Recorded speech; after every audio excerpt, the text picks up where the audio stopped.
اگر آپ کمر، جوڑوں اور مہروں کی تکلیف میں بہت زیادہ مبتلا ہیں، ایک دودھ کا کپ لیجئے، آپ پیالہ لے لیں،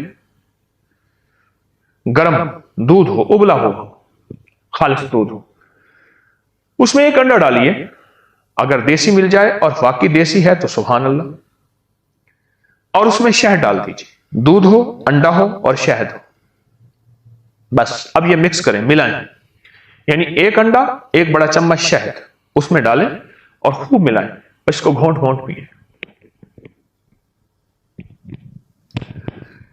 ہمارے ایک پرانے جاننے والے تھے، تجربات کے وہ سمجھ لیں کہ پرنسپل تھے، تجربات کے پرنسپل تھے، میں نے ان کا نام رکھا ہوا تھا تجربات کے پرنسپل، بہت تجربات تھے، ان کے مشاہدے کی نظر بہت تیز تھی اور کمال کی باتیں کرتے تھے۔ مجھ سے کہنے لگے، حکیم صاحب آپ کو پتا ہے کہ مرد کب بوڑھا ہوتا ہے؟ میں نے کہا نہیں۔ کہا جب انڈا، دودھ اور شہد چھوڑتا ہے مرد بوڑھا ہو جاتا ہے، ختم ہو جاتا ہے۔ میں اس کی بات سن کے حیران ہوا، بہت پرانی بات ہے۔ پھر میں نے لوگوں کو بتانا شروع کر دیا، جس نے بھی کیا کہنے لگے یہ پرانی ریت روایتیں تھیں ہمارے بڑوں کی، ہم نے چھوڑی اور ہم کہاں سے کہاں گھوم گئے اور گم ہو گئے۔ اور واقعی اسی طرح یہ ٹوٹکا جوڑوں کا علاج ہے، کمر کا علاج ہے، پٹھوں کا علاج ہے اور مہروں کا علاج ہے۔ یہ چھوٹا سا ٹوٹکا تو ہے۔ مجھے یاد ہے کہ میری نانی اماں کی بڑی بہن کے شوہر تھے، انہیں ہم نانا کہتے تھے، بہت بوڑھے تھے، وہ بڑھاپے میں انڈے پی لیتے تھے، ایک انڈا پی لیا، دوسرا پی لیا، تیسرا پی لیا، چوتھا پی لیا۔ ہم حیران ہوتے تھے کہ نانا کیا کر رہے ہیں، بالکل کمزور بوڑھے۔ اور پھر میں نے ان کی زندگی میں اس انڈے کے بعد پھر دیکھا کہ دودھ کا ایک پیالہ پی لیتے تھے گرم گرم، اس میں شہد ملا کے۔ وہ دن اور رات میں قرآن ختم کرتے تھے اور محنت کرتے تھے، ان کی نظر بھی ٹھیک تھی، ان کی یادداشت بھی ٹھیک تھی۔ وہ اس وقت میں بچہ تھا، میں بچہ تھا تو اس وقت وہ 90 سے اوپر کے تھے، اس سے بھی زیادہ، وہ 90 سے اوپر کے تھے، وہ قرآن پاک پڑھتے تھے۔ اور اس وقت میں نے دیکھا کہ ان کا قرآن پاک بوسیدہ ہو گیا تھا۔ پتہ چلا کہ ان کی زندگی میں کئی قرآن پاک بوسیدہ ہو گئے ہیں، پھٹ گئے ہیں، شہید ہو گئے ہیں۔ کیوں؟ کہ اتنا زیادہ پڑھتے ہیں اور ان کی غذا یہی تھی، وہ سردی ہو یا گرمی۔ لیکن آپ سے ایک عرض کروں گا، کیونکہ آپ عادی نہیں ہیں، آپ ایک ایک انڈا کر کے لیجئے، تھوڑا تھوڑا کر کے اپنے جسم کو اس کا عادی بنائیں۔ تو میں عرض کروں گا کہ آپ پہلے ایک انڈا، ایک کپ دودھ اور ایک تھوڑا سا شہد، اس کو معمول میں لے آئیں، اس کو معمول میں لے آئیں۔ پھر آہستہ آہستہ آپ، کیونکہ میں نے نانا کی زندگی میں دیکھا، شاید ان کا تو ساری زندگی کا یہ نظام تھا، انہوں نے مرغیاں اپنی رکھی ہوئی تھی اور مرغیاں انڈا دیتی تھیں، اور بعض اوقات شور شرابہ بھی ہوتا تھا کہ فلاں جو ہے انڈا چرا کے لے گیا۔ تو ان کی تو انڈے کھانے کا مزاج تھا، ان کی طبیعت کا حصہ بن گیا تھا۔ پھر ان کے لیے گرمی سردی کچھ نہیں تھی، پھر ان کا ایک عمر کا حصہ تھا۔ بہرحال انڈا، دودھ اور شہد، انڈا، دودھ اور شہد، یہ آپ کی زندگی میں حیرت انگیز رزلٹ رکھتے ہیں، نتائج رکھتے ہیں۔ کس معاملے میں؟ کمر کے معاملے میں، مہروں کے معاملے میں، پٹھوں کے معاملے میں، اعصاب کے معاملے میں۔ اس کو ضرور اپنے ساتھ شامل کیجیے۔ ایک ہمارے مخلص ہیں، وہ کہنے لگے میرے دانت ہلنا شروع ہو گئے۔ اب اس کا واحد حل یہ ہے کہ دانتوں پہ تار لگوائیں یا سارے دانت نکلوا کے ایک مصنوعی دانت لگوائیں۔ ایک دانت ہلا، دوسرا ہلا، تیسرا ہلا، اور ہلنا شروع ہو گئے دانت۔ پریشان کن بات، بہت اس علاج وغیرہ کیا، اس کے لیے درد کی چیزوں کی گولیاں، کچھ نہ ہوا۔ کسی نے مجھے ٹوٹکا بتایا کہ ایک کچا انڈا لے کے منہ میں ڈال کے پی جا، 40 دن کر لے۔ کہا کہ 40 دن کر کے آج سالہ سال ہو گیا ہے، میرے دانت پھر نہیں ہلے اور میں ٹھیک ٹھاک ہوں۔ اس کو جتنا اللہ رحمان رحیم اور باسی ان کے استحزار سے پڑھیں گے اس کی طاقت لاکھ ہزار کروڑ ارب بڑھ جاتی. اب یہ استحزار کیا ہے اس کو ذرا میں کھولوں گا. اگر آپ نوافل یہ ان کیفیتوں کے ساتھ پڑھ لیں, وقت آدھا گھنٹہ اور لگ جائے گا, گھنٹہ اور لگ جائے گا. دکھی تو ویسے ہی ہے, دکھوں کی زندگی تو ویسے ہی گزاری ہے, تو ایک دکھ اور لے لیں پڑھائی کا, توجہ کا. کیوں؟ توجہ کے لیے اپنے اوپر جبر کرنا پڑتا ہے, جبر کرنا پڑتا ہے, جبر کرنا پڑتا ہے. پڑھتا ہے. ایک درویش تھے, انہوں نے 700 والیوم 700 جلدیں لکھی صرف بسم اللہ کی با پہ, بسم اللہ کی صرف بے پر, جسے بے با کہتے ہیں. 700 جلدیں لکھی کہ بسم اللہ کی با کے اندر کیا کائنات کے راز پوشیدہ ہے.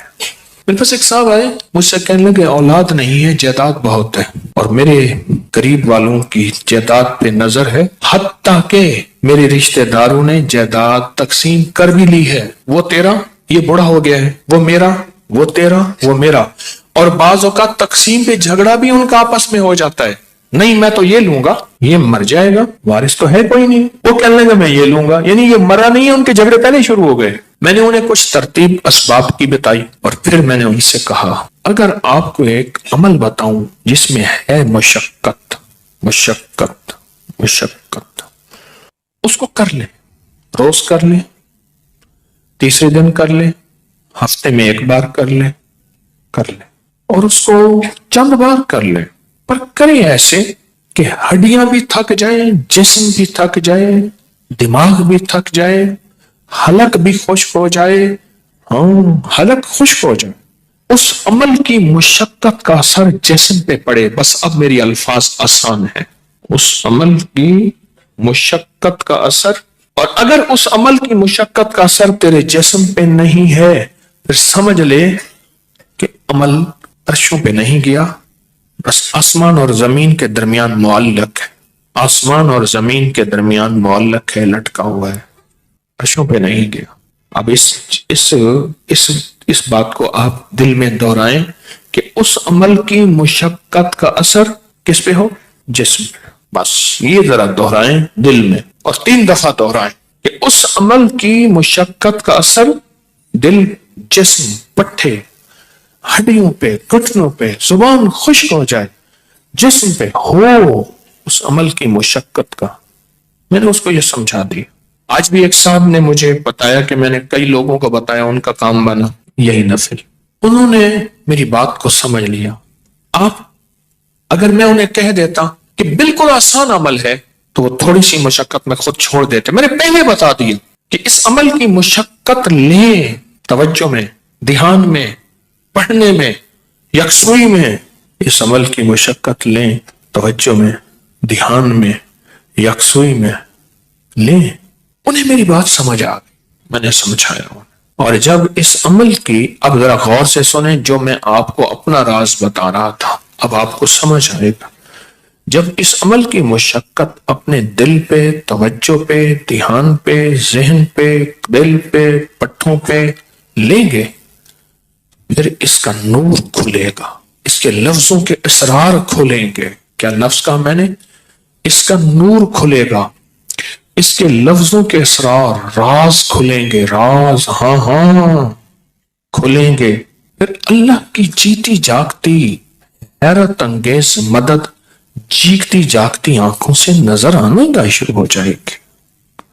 اور لفظ اسم ذات اللہ, کیا کمال ہے. ایک دفعہ اللہ کہا ایسے ہے جیسے نا کسی پتھر کو, پیسے کو پھینچو تو وہ نیچے جا رہا شفاف پانی میں نظر آ رہا. ایسے اللہ کہا ایسی گھلتے گھلتے گھلتے جسم میں اس کا سرور اور سکون جا رہا. اس عمل کی مشقت لیں, جیسے حجویری محل میں اینٹیں, پتلی پتلی اینٹیں اٹھا کے اللہ اکبر نیچے چلا گاہوں میں لگانے والے, اور وہاں کی صفائیاں وہاں کی سمیٹنے والے, ایسی اس کی مشقت اپنے اوپر لیں. دیکھیں ایک پڑھنے کا طریقہ میں بتاتا ہوں. بسم اللہ الرحمن الرحیم، بسم اللہ الرحمن الرحیم، بسم اللہ الرحمن الرحیم، بسم اللہ الرحمن الرحیم، بسم اللہ الرحمن الرحیم. 1000 جو پورا کرنا ہے، 1000 جو پورا کرنا ہے. ایک ہے بسم اللہ الرحمن الرحیم، بسم اللہ الرحمن الرحیم، بسم اللہ الرحمن الرحیم. اس کی با، اس کی سین، اس کی میم، اس کا ایک ایک حرف اور لفظ اللہ، اور اس کا الرحمن اور اس کا الرحیم، اور اس کی فیض اور اس کی خیر اور اس کی برکت اور اس کی تاثیر اور اس کے فوائد اور اس کے فضائل اور اس کے کمالات اور اس کی کیفیات میرے اندر ایسے اترتی چلی جائیں، اترتی چلی جائیں. درمیان میں وضو کی حاجت ہے، وضو تازہ بنا لے، پانی پینے کی چاہت ہے، کو پانی پی لے، پر اس کو توجہ ہو، اونگ نہ ہو، نیند نہ ہو اور غفلت نہ ہو. یہ میرے اوپر چیز اللہ نے کھولی اپنے نام کی برکت سے، یہ کھولی. اور اس کو اس توجہ کے ساتھ بسم اللہ الرحمن الرحیم کو اس توجہ کے ساتھ بس پڑھیں، ڈوب کے، نہ ادھر دھیان، نہ ادھر توجہ، نہ موبائل ساتھ ہو، نہ کلاک سامنے ہو، نہ گھڑی سامنے ہو، نہ کسی کی آواز کانوں میں ہو، کچھ بھی نہ ہو. یکسوئی، یکسوئی، یکسوئی، کوئی چیز سامنے نہ. ذرا یہ پڑھ کے دیکھیں تو صحیح. وقت زیادہ لگ جائے گا، صرف دل کو سمجھانے والی بات ہے. وہ کیا سمجھائیں؟ تو زندگی میں دکھ گزارتے گزارتے، زندگی کی تکلیفوں میں وقت گزارتے گزارتے دل تجھے پتا ہے تو کہاں سے کہاں نکل گیا. تیرا وقت، تیری زندگی ایسے گزر گئے، کہاں سے کہاں چلا گیا. اے دل، تھوڑی سی یہ مصیبت نہیں، یہ مشقت نہیں، تھوڑی سی یہ برداشت کر لے. چلو مشقت ہی کہہ دے، یہ برداشت کر لے. اس دل کو سمجھانا ہی ہے تھوڑا سا، اور کچھ نہیں کرنا. بس جب دل کو سمجھائیں گے نا، یہ نفل عرشوں سے فیصلہ کروا.